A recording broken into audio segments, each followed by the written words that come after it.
Bismillahirrahmanirrahim. Assalamualaikum warahmatullahi wabarakatuh. Perkenalkan, saya Prayoga Pengitur Sianto dengan NPM 2006092. Saya dari kelas G. Di sini saya akan melanjutkan presentasi atau penjelasan video dari kecerdasan buatan, yaitu tugas 7. Yang mana di sini hanya menjelaskan satu soal, yaitu soal nomor 4. Untuk soalnya yaitu untuk kasus masalah nomor 1 pada pembahasan sebelumnya, bagaimana langkah penyelesaian jika menggunakan metode CP. Nah, apa itu CP? CP itu yaitu constraint posting. Nah, untuk jawabannya, untuk memecahkan masalah perencanaan dengan menggunakan metode constraint posting, terdapat beberapa langkah yang harus dilakukan terlebih dahulu. Nah, yang pertama itu misalnya identifikasi tujuan akhir dan batasan-batasannya. Nah, langkah pertama dalam menggunakan CP ini adalah mengidentifikasi tujuan akhir dan batasan-batasan yang harus dipenuhi. Tujuan akhirnya bisa berupa situasi atau kondisi yang ingin dicapai, seperti menyelesaikan sebuah proyek atau mencapai tujuan keuangan dalam jangka waktu tertentu. Sementara itu, batasan-batasan bisa berupa keterbatasan waktu, sumber daya, atau kendala-kendala lain yang harus dipertimbangkan. Nah, yang kedua, representasikan tujuan dan batasan dalam model matematika. Nah, setelah tujuan akhir dan batasan-batasan diidentifikasi, maka selanjutnya adalah mempresentasikan tujuan dan batasan tersebut dalam bentuk model matematika. Model ini harus menggambarkan batasan dan persyaratan yang harus dipenuhi dalam bentuk persamaan dan ketidaksetaraan matematis. Kemudian yang ketiga, tentukan variabel dan parameter. Setelah model matematika dibuat, selanjutnya adalah menentukan variabel dan parameter yang digunakan dalam model. Variabel bisa berupa nilai yang harus dicari atau diketahui dalam mencari solusi, sementara parameter adalah nilai yang tetap atau diberikan sebagai masukan ke model. Kemudian yang keempat, tentukan algoritma optimasi yang digunakan. Langkah selanjutnya adalah menentukan algoritma optimasi yang digunakan untuk memecahkan masalah.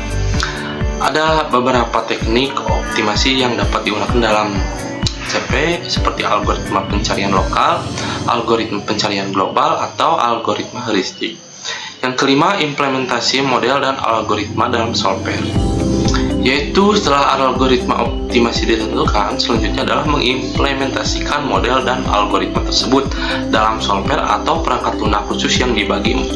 Yang empat, digunakan untuk memecahkan masalah. Solver akan memproses model dan memberikan solusi yang memenuhi batasan dan persyaratan yang ditentukan. Nah, yang keenam ada validasi dan evaluasi solusi. Setelah solusi ditemukan, langkah terakhir adalah melakukan validasi dan evaluasi solusi tersebut. Solusi harus diverifikasi dan divalidasi untuk memastikan bahwa batasan dan persyaratan yang ditentukan terpenuhi. Selain itu, solusi juga dievaluasi dari segi efisiensi dan keefektifannya dalam mencapai tujuan akhir. Nah, untuk contohnya yaitu misalkan on di sini dalam kurung CA dan on dalam kurung BD. Kemudian on dalam kurung CA dapat dicapai dengan stack dalam kurung CA. Kemudian on dalam kurung BD dapat dicapai dengan stack BD. Kemudian di sini ada clear A, kemudian holdingnya C dan stacknya yaitu CA. Kemudian RMMPT on dalam kurung CA. Nah, kemudian clear A, holding C, stack CA, RMMPT, clear A, holding. Kemudian yang clear D, holdingnya itu ya B, kemudian stacknya yaitu BD, clearnya D dan holdingnya B. Kemudian clear yang C, ada on table C, kemudian ada pickup C, ada holding C, on table C.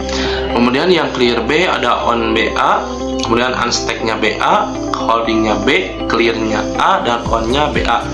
Nah, untuk penyelesaian masalahnya yaitu unstacknya yaitu BA, kemudian stacknya BD, pickupnya C, dan stacknya yaitu CA.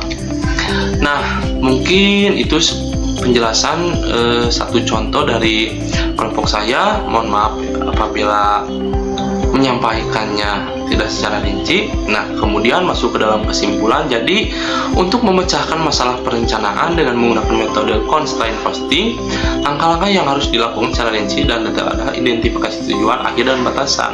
Kemudian representasi tujuan dan batasan dalam model matematika, menentukan variabel dan parameter, menentukan algoritma optimasi, mengimplementasikan model dan algoritma dalam software, serta melakukan validasi dan evaluasi solusi. Nah, mungkin itu saja penjelasan dari saya. Mohon maaf apabila ada kata-kata yang salah. Wassalamualaikum warahmatullahi wabarakatuh.